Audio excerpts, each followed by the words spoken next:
very, very tight race they had at those World Indoors in China. Second in the Australian Championships back in April. Akeem Blake goes in lane 3. The Jamaican won the Diamond League final last year. Bronze medalist at the World Indoors last year. Personal best just last Friday in the Jamaican Championships. Christian Coleman, world record holder for the 60 metres indoors. The world champion back in 2019. Has won here 3 times in 2019, 2023 and last year at the pre-meetings. The 7th fastest in history.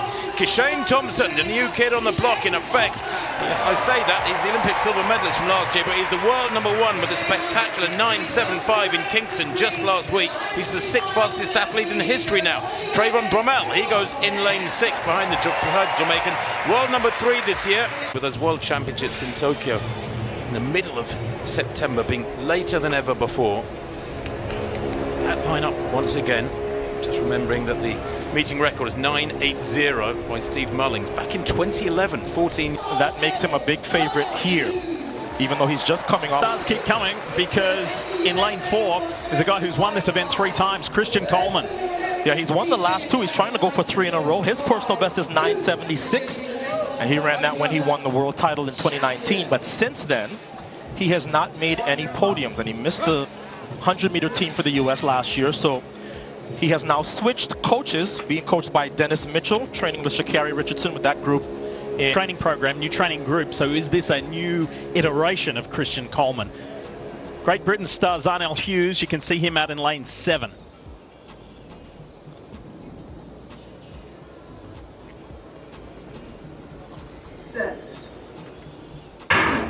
Toyota Men's 100 is a walk. Trayvon Bromell, here comes Coleman.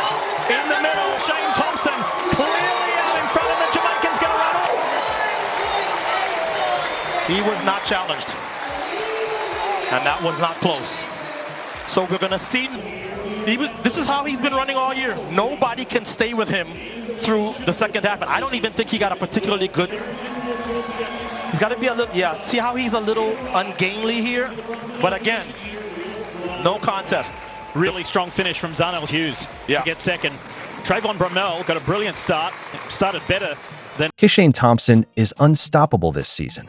This race was at the Prefontaine Classic a couple weeks ago, where y'all saw he dominated the race from start to finish.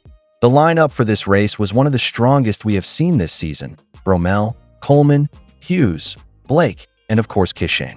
Both Trayvon Bromell and Akeem Blake had already gone 9.8 this season, but the big man Kishane holds the world leading time of 9.75, which is also his new personal best that he ran at the Jamaican National Trials back in June.